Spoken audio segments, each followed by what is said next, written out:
Welcome to the Romance Podcast. Man, we have my co-host is in her late 20s and she I'm gonna punch you in the face. You know how I feel about that. I'm in my mid 20s until 6 months from now. Yes, I am. You're at the upper 20s. Don't say that. You still look amazing though. And you know what? In honor of your birthday last week, we actually went on our first date night ever without the baby. I know. And I still wasn't confident how we were gonna do this because I'm like, we can't. He's not at a stage yet where someone could like put him to bed for the evening, like and just do his whole nighttime routine. Yeah. And I don't think he would take well to that. I think he like is used to us too. Like he wanted to go down for the night. So we decided to have a super late dinner and literally put him to bed and then go out for the night. And don't forget who planned this whole thing for your birthday. We went to a real nice restaurant. Actually, my mother got us a gift card to a really cool restaurant. We'll talk about in a second. And then, we decided to have a late dinner. That way Ma could come over when he's already sleeping. She can put on her soap operas and have a good night. And then Marino does not wake up until the next morning. Thankfully, out of all the things we complain about in our lives about him, and he's an adorable little boy. He really is. But he has some challenges that we're working through. But the one thing that we are 100% on, which is at least half the battle when having a baby, and we are so blessed to have this, is he sleeps through the night. He has since like 6 weeks. Yeah. He's unbelievable. He's in that thing for 12 hours.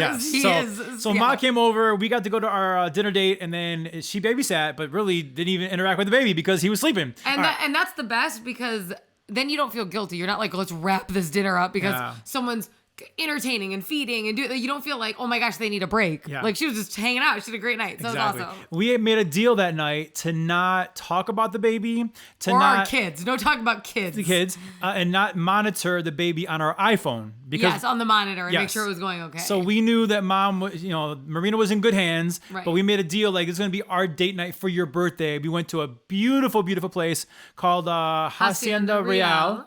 In unison, we're going to say it?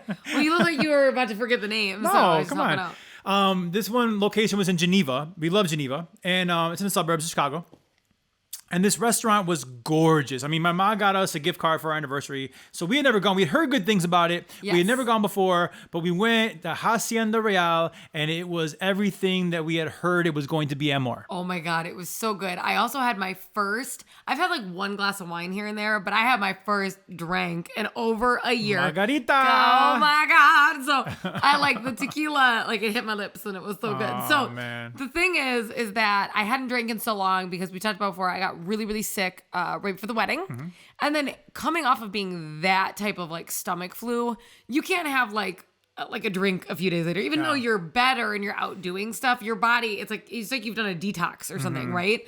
And then I got pregnant about a month after that. So I hadn't had alcohol since like a few days for the wedding. Yeah, only drugs. Only drugs. And just kidding, by the way. A little bit of blow on the honeymoon. Totally kidding. Anyways, so that I was like, I'd had a glass of red wine here or there, dipped my toe in the pool, if you will. And I was like, you know what? Maybe I'll just give up alcohol. I haven't had it in so long. It's always not good for you. Yeah. I was never a huge drinker anyways. Like maybe I should just become a non-drinker. Yeah. I had a sip of that and I'm like, I'm never giving this up. I love tequila and I always have. And it makes you feel so happy. I felt so happy. You got a little buzz. I was one drink. It was the El Jefe. I think like 10 sips in, you were buzzed. I was like, wow. I felt phenomenal. Like I was like, I should do this every day, which is a bad idea. But I was like, I should do this all the time. You got out of mommy mode and you got into kind of like Kenzie K mode. I was like yeah, because they play good music in there. It was almost like a club. It was a Friday night, so it was bumping when we watched up. It wasn't like this quiet, like. It's bumping. Yeah. My margarita was on fire. Like literally, they lighted on fire. I'm like, this is what I'm talking. I'm gonna get on a table in a minute. I was so excited. And before we go into our experience there, I want to assure everybody we are not sponsored by them. No, we paid a big check. We didn't get nothing for free. There was no. Oh my God, we love listening to your show. No, that did not happen. They did not know who we were, and the check definitely showed that. But so the waiter came over and gave us his big presentation, and we had already seen the menu. And we were like, we want the tomahawk steak. And the waiter was like, well, can I give you my presentation though? Because we had already said we wanted it. And he was so excited to present, like, talk us into it. He tries to sell this. Yeah. Okay, now it's market price. A 40-ounce tomahawk, and they make it tableside. The chef comes out and everything was on fire that night. It was amazing. My margarita got lit on fire. The steak got lit on fire. Your dress on fire. Oh, okay. And so it had like this amazing like special like herb butter that they glazed all over it. Then they dripped a chimichurri on it, and under it was these roasted tomatoes, mushrooms, and potatoes that also got the drizzle from all that. I'm not even kidding. It was actually the best steak I've ever had in my life. It was good. I agree. I mean, probably the best I've ever had as well. It was really, really, really good. And I don't say that. I really love steak. I've gone to many steakhouses and been like, yeah, it's good. That's what steak tastes like. Yeah. I was like, this is not what steak. This is a sentence above what steak is. Even and like what we were doing, because we served ourselves, like they set it down on the tray that they light on fire on your table. So then you're like putting it on your plate. Every bite, the steak, the potatoes, the tomatoes, we were going back to that tray and just like, because it was like chimichurri and butter and it's seasoned. And I'm like, I could bathe in this. It was one of the best things I had ever eaten as a whole. Even the tomatoes and the potatoes on it were like, I could just eat these for dinner. They were so good. It was very, very tasty. And again, I'm not even a big red meat guy. I kind of gave it up for a while. And I honestly can't imagine going back to Hacienda Real and not having a tomahawk steak. Now, because it was market price, me and my wife decided to do a little fun little game and try to guess what the price is going to be for this tomahawk steak. Now, I had said initially, I'm like $100. That's kind of what I think. Yeah. And I said I was looking at the price of their other ribeye, which was a lot of ounces. They had a big old ribeye. I want to say like 20 ounce ribeye on the menu, and I want to say it was like 35. I think it was 44. Was it 44? Okay. Yeah. And I was thinking like, so if you double it, so I think between 80 and 90, like double that, a little extra for the table. And you kind of talked me into it because I'm like, oh yeah, the ribeye is a 44. I'm like, I can see the tomahawk steak being $90 because ribeye times 2, the whole night. So you said 80 to 90. I said $100. The check comes. Drum roll, please. Oh, I thought you. Come on, man. I'm sorry. The tomahawk steak was $190. And I was drunk already. I'm like, I start laughing so hard. We were so far off. It was almost double of our guesses. We were at a different ballpark. The entire bill was about $325 with, the appetizer, the tomahawk steak, the dessert, the margarita. Again, we are not sponsored by Hacienda Real. We paid every freaking dollar of that bill. Whoopsie-daisy. But that does not change the fact that it was a great experience and it was a great taste. Great tomahawk steak was amazing. And I honestly don't know if I could go there and not get it. I just said that, right? Seriously, we would have to, it has to always be just a special occasion so we can justify it because we can't do that at like lunch. But it's so freaking Maybe they have good. like a lunch version where they it's have like a lunch $50. Lunch specials for the tomahawk steak. Ooh, lunch special for tomahawk. We're hoping for it. We're on a budget. So we had a great time. So we have a funny story in this story is that there was this like little small Asian woman who didn't speak very loud, and she came to our table with a camera and she goes, "Picture?" And we're like, "Sure." So we pose like we always do. Kenzie and Roman were kind of big hams, and we're like, "Yeah." I'll take pictures. And I'm also like 10 sips into my, margarita, so I'm like lit. And it wasn't like one picture; it was like 4 or 5 pictures, right? Yeah, she was like, "Give a kiss the cheek." Yeah. I was like, "Oh, okay." Yeah, she was kind of like posing us, right? So she walks away, and we're like, "What was that for? Like the website? Is that? Are we?" Oh, we were making a joke. Like, we're on a billboard. Like we're gonna like drive down the highway one day. Yeah. Like she never said what it was for, how we could get the pictures. We're the billboard now of Hacienda Real. Yeah. So whatever. We just kind of had a good time with it, and whatever. End of the dinner, she comes with 4 glass frames with 4 different poses and hands them to Kenzie, and Kenzie goes, "Oh my God, I love these. I love them all." And then she's assuming they're just giving us these 4 glass frames. And so, listen, I would like some context. This has been a reoccurring theme in our relationship where I think things are free. And we'll get to more examples. But what happened was I'm sitting there eating, and she was a very quiet lady. She's even very when quiet. I didn't even see her come up to our table. Yeah. She came up like right behind me and handed me a picture frame, and I go, "Oh my God, thank you," because she just put it in my hands and didn't say anything. 4 of them. And then she brought out more, and I'm like, "These are great. I love them all." And so now she knows she's got us because she knows my girl loves the pictures. So she's like $20 a picture. Now, and then Kenzie, okay, here as a man, as a husband, Kenzie goes, oh, no, okay, no, we don't need them. But I already know how much she loves the pictures. It's her birthday dinner. And okay, so I'm like, no. I'm like, we'll take this one. I go, babe, what's your favorite? She picked our favorite, and I go, we'll take this one. So it's $20, right? So I forget how it worked out. Like, is it on the bill? She goes, no, you pay now. I say, cool. And then I gave her my credit card, and I got charged $23. You're like, I was like, probably some tax. Yeah, tax or a tip. I don't know what happened there. So it was not a flat rate. So $350 later, we have a glass frame picture of us. That's awesome, and we had the best meal of our life. Literally. Yeah, and it was awesome. It was. But this isn't the first time that he's like, stop reacting when people come up to you, because it's happened a few other times. So 2 other times. Let's go into the number 2. Number 2 was we a couple years ago went to Fogo de Chão, okay? Which, by the way, I always thought it was Fogo de Chão, but back when I was on the radio, we had an endorsement and they made it very clear it's pronounced Fogo de Chão. Okay, whatever, cool. I believe you guys. So we go there, and it was before the Mitchell Tenpenny concert. Right? Yeah. So Mitchell, a good friend of ours, Mitchell Tenpenny, performing at Joe's on Weed. We decided to splurge a little bit, go to Fogo de Chão before the show, and then we go, then go to the concert. Yeah. So we go to Fogo de Chão. Bad idea. I was very full at the concert. I wanted a nap. A lot of food, because you got the green and the red and the green and the red, and it's all you can eat meat, So then I go to the bathroom. And I come back, and my beautiful, I don't think you're my wife then, it's probably my fiance. My beautiful wife our fiance has 2 shots at the table. And what'd you say to me? I said they were passing out shots. Passing out shots. Yeah. Okay, awesome. And it was cool. Like, so this guy had walked around with a tray, and he was walking up to tables. So he's like, do you want to try? Like, do you want this? Do you want this? Mm-hmm. And he's like, oh, would you guys like one? And I went, sure.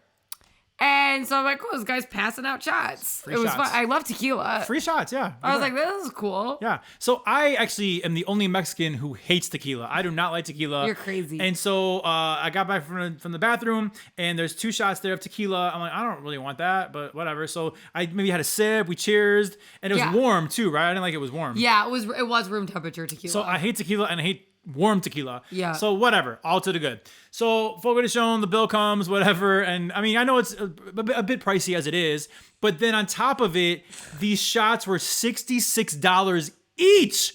These shots were $66 each, and she decided to have 2 of them waiting for me when I came back. They have to tell you that. Well, you don't just walk up to someone's tray like, oh, want to try, and then walk away. And like, listen, everybody's walking around with stuff at Fogo de Chão. Like, that's how it works. You're not paying for extra meat that's walking around. Right. So you thought you had the green flipped over. Oh, that's tequila and vodka, whatever y'all want. Well, I thought they were probably trying to sell this tequila. Like, oh, get the margarita upgrade. Like, I thought it was like a sample. Okay, so a sample. So a shot was the sample, and if you like it, you could buy the bottle. Or you get a margarita. And listen, when you get tipsy, then you order more stuff. I thought it was a strategy. Right. So then... So our bill was over $120. Extra on top of the actual food that we had at Fogo de Chão, and probably the Coke and the iced tea that I had. On top of all that, it was $120 something extra for these shots. So now listen, they never said anything about it costing money. So ever. We are past like the first, second, third date where I would be like mortified to say anything. We're engaged. Yeah, we're engaged. So my point is you said a lot. You were not happy with me. I was like, babe, like, how did you not? They're not just giving free shots. You're like, why would you think that? And I'm like, you weren't here. It looked very free. So at this point, because we are engaged and obviously we're combining bank accounts and everything, I bring the manager over. And I'm like, sir, here's the deal. We had a great meal. It was awesome. My fiance thought that these were free drinks that you guys were offering. I don't know what was said. I wasn't here, but like we didn't want these, and I still had a full one. I didn't even drink it. And so I will say he was so nice. I'm sure this happens to a lot of people. I think they do this on purpose because I think a lot of people say yes because they think it's free. Yeah. And then people are too uncomfortable because like, I drank it. I'm not going to take it off the bill. I think it's a trap. Yeah, it's a trap. Because it came across as very free. Very free. Very. And so... one of the freer things I've gotten in life. He was very, very nice. And actually, he took it off the bill. And then he goes, why aren't you drinking it? I said, it's warm. And he goes, oh, I'll chill it. So he actually chilled it for us. We did drink it. I don't think I finished mine because I hate tequila. You probably finished yours. Woo. And maybe finished mine as well. I don't even know. But that worked out okay. But I mean, if I didn't say anything, if it was a second date, I would have never said anything. And then we would have just been $130 in the hole with 2 shots that I don't even want. Why would they do that? And like, I don't know. who just casually wants You can't walk around with a tray of shots that are $66 a piece. No one casually orders those kind of shots. Why would that be the shot you're walking around with? I don't know, because of that very reason. We're just like, we're those marks, you know? There's no way. Other tables were taking them. They probably want it. All right, so anyways, so now I said there were 3 examples. The first one was the picture frames at Hacienda Real. Number 2 was the tequila shots for $130 at Fogo de Chão. The third one is during our wedding trip in Mexico. Okay, we go on some excursions, and we go to Tulum. We just hiked the Mayan ruins, and then there was a time I believe we got some coffee or refreshments or whatever. Yeah, we were in downtown Tulum after the ruins, and there are a bunch of animals on the strip. And I said to Kenzie, because I've been down there many times, and I said to her, I go, babe, when you see animals, and the tour guide even said it to us. Yeah, so I also reinforced it. I go, don't like approach or don't even like acknowledge, you know, the parrots and the monkeys and the snakes because they're selling photos. They're selling photos, you know. And she's like, oh, okay. I go, babe, again, do not acknowledge these people because they're going to, like, you know, swarm us for money. Okay. Oh my God, a monkey! I love monkeys. I just look at her and I'm like, I just said don't acknowledge the monkeys. And you just showed this Mexican entrepreneur that you were the monkey's biggest fan. I mean, you, no poker face whatsoever. You love monkeys. Well, I just thought it was going to be parrots as if I wasn't expecting a monkey. I love monkeys. So what does he do? Oh, boom, beeline to us. Hold the monkey, hold him. Oh, touch the monkey. I'm like, oh my God, babe. Like, no, I don't want to pay $25 for a staged photo with this monkey. I was like, I'm sorry, I can't touch your monkey. My husband won't let me touch your monkey. Yeah. My one rule as a husband is you cannot pet other men's monkeys. I'm sorry. Other men's I monkeys. wasn't expecting to see a monkey. Yeah, you saw. Yeah, Even the speech that I got didn't prep me to see a monkey. And I'm not talking about like a speech the day before and you forgot. It was literally probably 5 minutes before we saw this monkey. I'm like, just do not acknowledge these animals. And you just, boom. I mean, you love glass frames with pictures of us. You love free tequila shots. And you love monkeys. Who doesn't love all of those things? Find one person who doesn't think those are a good time. I hate tequila. Ugh, you're lame. Not a big monkey guy either. You don't like monkeys? I took you to the Brookfield Zoo and you did not go crazy for monkeys like you did in Tulum. You couldn't. Well, these monkeys were just out and about. You love Mexican monkeys. They were like in line at Starbucks with me. I'm like, look at these monkeys. Yeah. They're just living life. Anyways, if you ever get in a card game with Kenzie, you're playing poker, she has no poker face. I mean, it is written all over her face what she wants and how she wants it. In a good way and in a bad way, too. When she's mad, you know instantly. Right? That's true. You always get, and you get mad at me because I'm somebody who I do pick my battles. I'm going to give myself credit. Yeah. Why are you making that face? Because I'm gonna say, like, I mean, you must be in a war because you just battle. You're so full of it. There's so many things that annoy me, and I'm like, woosah, I'm not gonna address it because like it's not worth it. Why don't we address it right now? I feel like we should just address all of them. We don't have time. So there's so many things that I'm like, okay, just whatever. It's not worth it. I don't like to nitpick. You're the nitpicker. You don't know how to pick your fights. You come at all of them. Yeah. You're like this. Where's the charging brick? I'm angry. Okay, so anyways. Yeah. Why'd you leave the faucet on? Why'd you leave the freezer door open? Like, I'm sorry. These are like things. You're just such a curmudgeon. Sometimes I'm still using the freezer. Anyways. You weren't today. I was too. No, you were not. Yes, I was. Don't lie. Don't lie to our fans. Don't lie to them. I was walking back in the kitchen. In what world do you open a freezer drawer and then leave the room and then walk back to close it? In the world when you have a newborn and you can only like bring so many things at once that you want. That's what. You're such a liar. I'm not a liar. You know, listen, I love you. I don't want to fight with you on the podcast, but you know you you love to fight with me. You know you forgot to close the freezer drawer today. I didn't forget to close the freezer. Anyway, you're so annoying.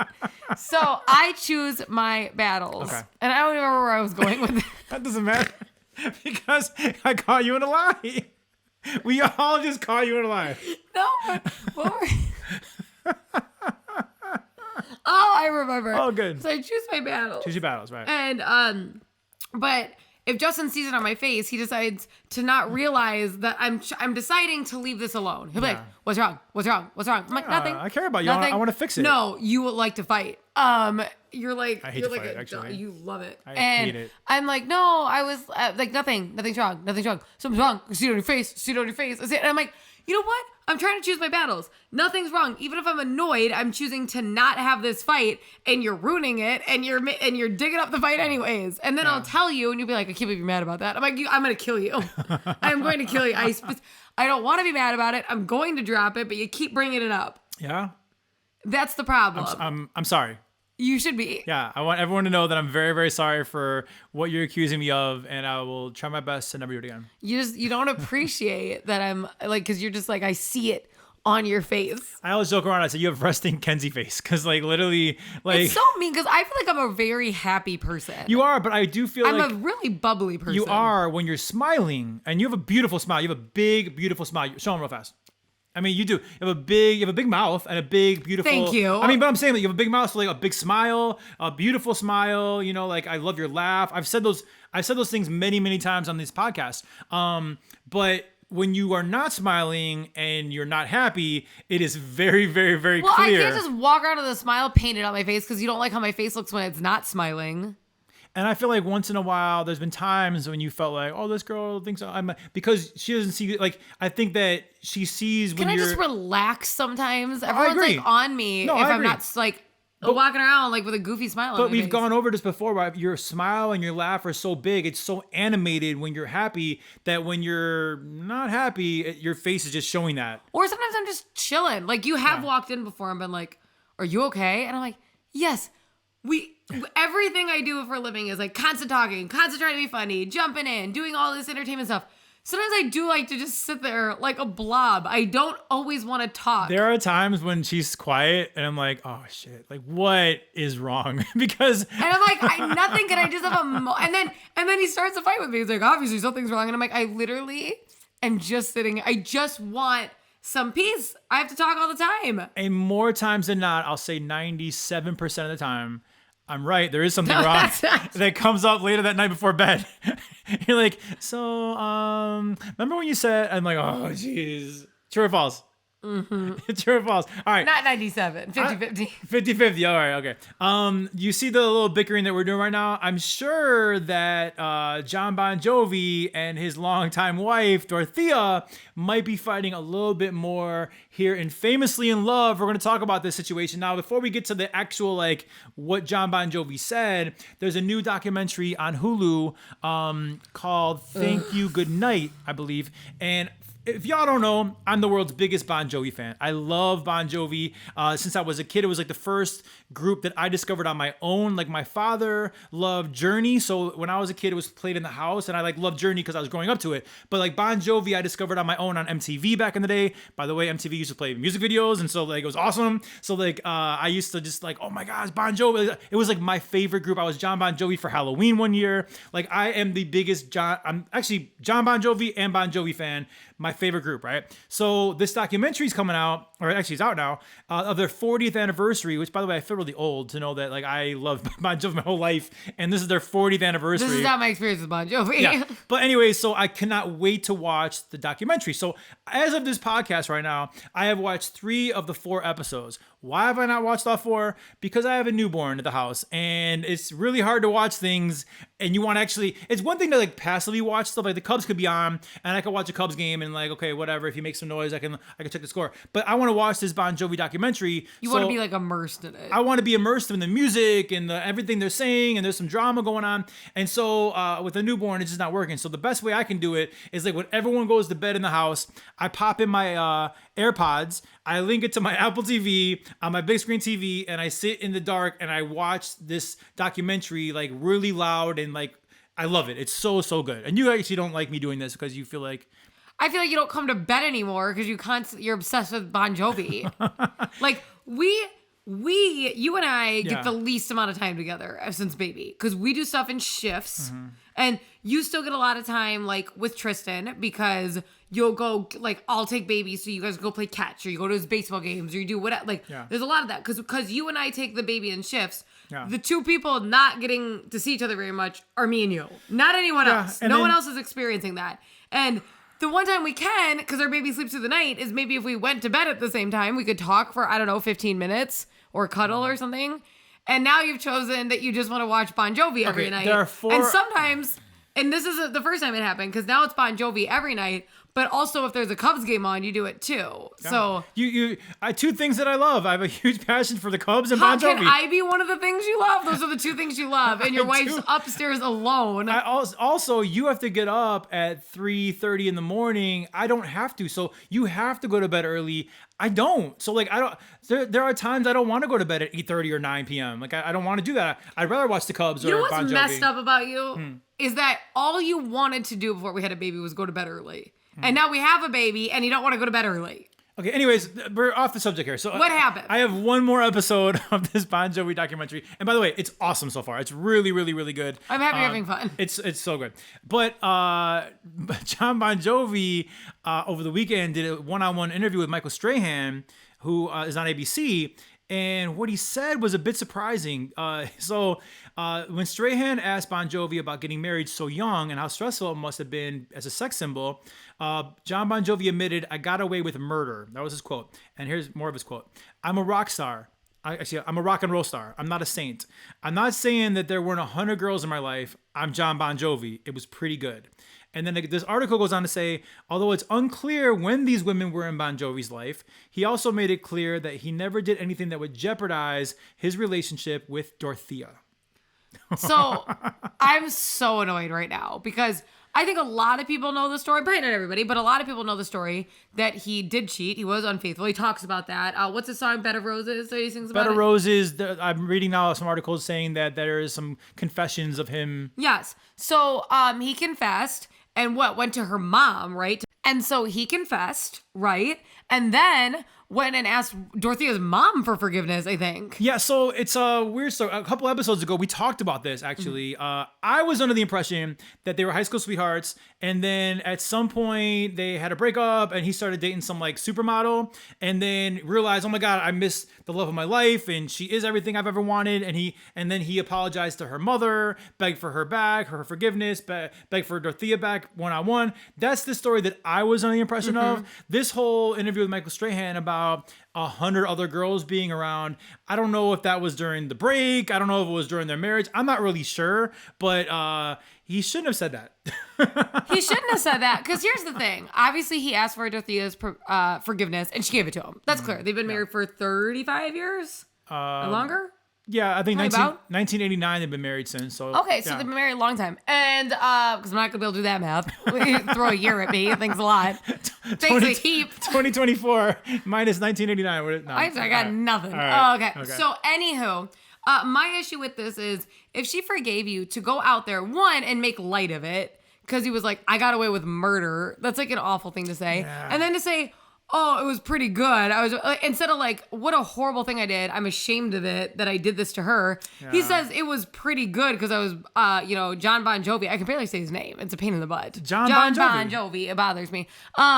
And then to go further and say, well, I never did anything bad enough. Yeah, so the rest of the quote. What are you talking about? You hooked up with 100+ women. We don't know if it was during their marriage, but he goes on to say, but if you think I was ever going to jeopardize anything for believing the narcissist in me was real, what a stupid thing to do. What kind of excess does a man need that's going to fuel that fire? It's just not worth it. So he's kind of... you did it. Like, you're acting like you didn't do it and you did it. Like, if you were hooked up with over 100 women, and I don't think they were married yet, but they were in a relationship, you still have to respect that. If I don't want to put words in Jon Bon Jovi's mouth. Well, I didn't. What I'm thinking is, here's my thinking, honestly, because I followed them my entire life. And Jon Bon Jovi, you don't know this because you think of Jon Bon Jovi now. Him back in the day was a major heartthrob and a major sex symbol. So what I think is the case is from when the band started, first album, second album, third album, they didn't get married, I think, until the fourth album. I think he hooked up or whatever with 100 girls, like in that. Yeah, they were probably dating, and he probably did cheat on her during those times.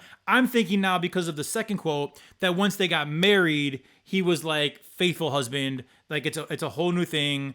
That's what I think he means. Either way, he shouldn't have said it. And well, that's the thing. That's where I'd be mad is if you had your own understanding. If she somehow was like, okay, we've been together forever. No one's meant to be prepared for that kind of success and temptation. Yeah. I'm going to forgive you because now you're acknowledging it. That's totally their business. She's not wrong for doing that. Yeah. But what is wrong is to go spill all those details. Like, it's one thing to admit, like, I messed up. You know, it was between her and I. Luckily, she forgave me. I regret what I did. That's a fine statement. Yeah. To really put it on blast. Of course I had women. I had over 100. One, to me, it almost felt a little braggadocious about how many women were interested in you. And then it's a hurtful thing to brag about how many. Why would your wife want the details? And why would she want everyone else to know the details? And their kids too, you know? Yeah, it's just like, I just thought it was kind of tacky and like, geez, she forgives you and does all that, and then you air her out. I don't like that. We have talked about on this podcast many times, Sam Hunt, he's made some mistakes as well, but he's never come out and said those kind of things where it's like, oh yeah, 40 girls, or like, you know what I'm saying? Like, it was between them. And you should be ashamed of it. Right. The thing that hurt your partner who you're in love with, you married her. Yeah. And I understand if you've forgiven yourself, like that, I was really young and dumb. Yeah. But to not go, I was young and dumb, and what a horrible decision because it was hurtful, to almost act like, woo, it was a blast, and now I don't do it anymore. It sounds like you don't even, the quote made it sound like you didn't even regret it, which is a bummer. Again, I love Bon Jovi, and for me, Jon Bon Jovi has always been the ultimate rock star, and I will defend him till I'm dead, but that I will agree with you. It was a bad quote. He shouldn't have said it. It really is probably hurtful for his wife, Dorothea, and I just don't think enough people spend time thinking about what their actions and words, like how that's going to affect their partners. Because when you have a partner, whether you're married, dating, whatever, you're entering a partnership with that person, okay? And you're choosing this person as your teammate and your life.